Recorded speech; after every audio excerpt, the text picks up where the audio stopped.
당일날, 범행 당일날 정유정의 행적이 포착된 영상이 추가로 공개됐다면서요, 전혜연 평론가님. 예, 참 보고도 정말 믿기 어려운 광경이 그대로 노출되는데요. 지난달 26일 오후 7시 반쯤 정유정이 피해자를 해치고 그 집에서 나와서 어딘가 들렀을 때의 모습이 담긴 CCTV 영상입니다. 어허. 영상 함께 보시겠습니다.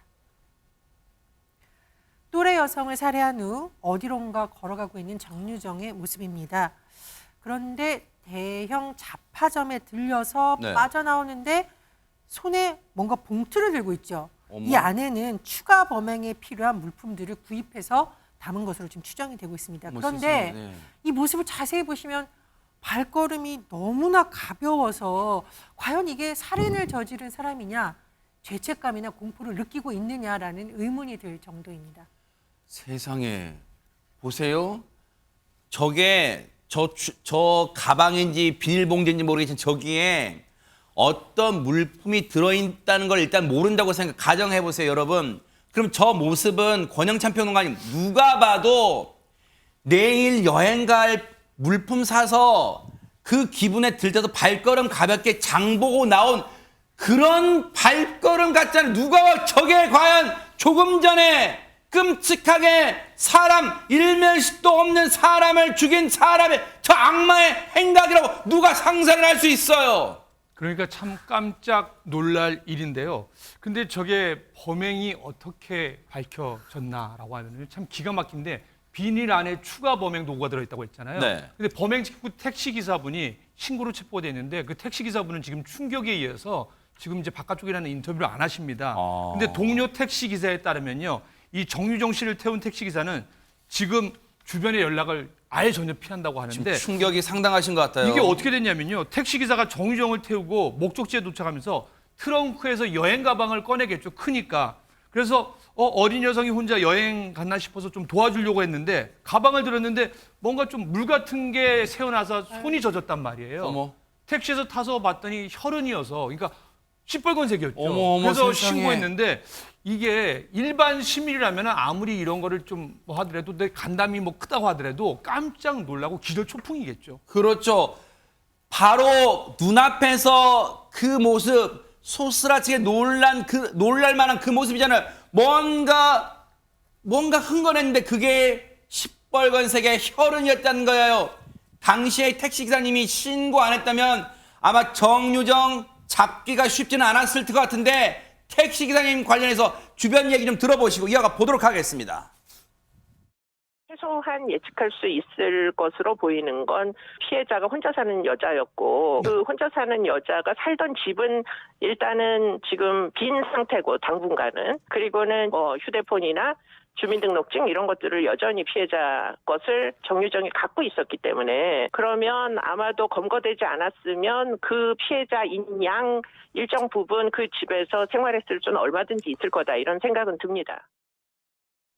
물론 전문가의 분석 내지는 추정이긴 합니다만, 이수정 교수님의 이 추정 얘기를 들어보면 와, 진짜 오싹해요. 손정희 변호사, 만약에 이 정유정이 지금까지도 범행이 발각이 안 됐다면 그 피해자의 신분이나 그 신분증으로 태어나게 저 집에서 살았을 수도 있다? 정말 오싹합니다. 피해자의 신원을 도용해서 또 다른 범행을 계획했을 수도 있어 보입니다. 그렇기 때문에 이 사건이 정말 끔찍하고 좀 놀랍다, 이렇게 말씀드릴 수 있는데요. 나아가서는 정유정이 사실을 범행 타깃으로 삼기 위해서 여러 사람에게 접촉한 정황도 드러났습니다. 세상에. 이 가해 앱을 통해서 이제 피해자를 물색했다고 했잖아요. 네.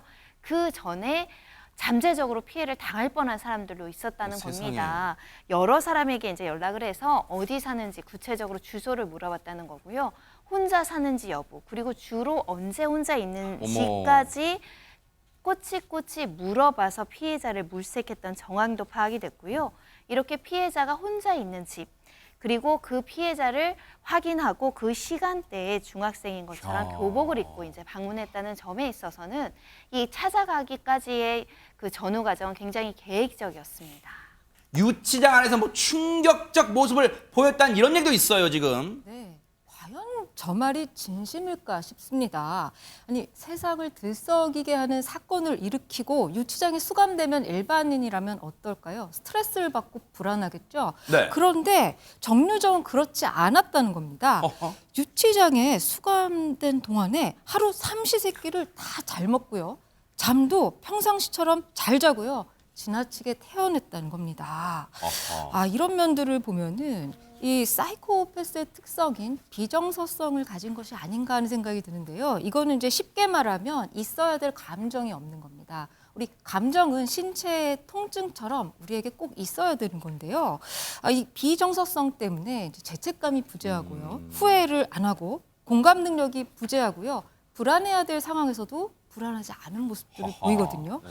지금 정유정은 검찰 조사에선 변호사가 오기 전까지는 진술을 하지 않겠다 하면서 진술을 피하고 있는 것으로 전해지고 있습니다. 어디서 또 보고 들은 건 있어요?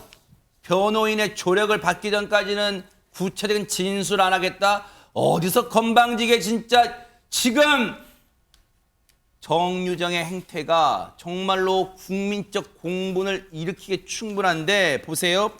백성문 변호사님 앞서 저희가 전해드린 바가 있습니다만 이런 정유정의 기이한 행동 그렇다면 뭔가 반사회적 경향을 지녔기 때문에 사이코패스 뭔가 테스트 해봐야 되는 거 아니야 이런 얘기 있었잖아요.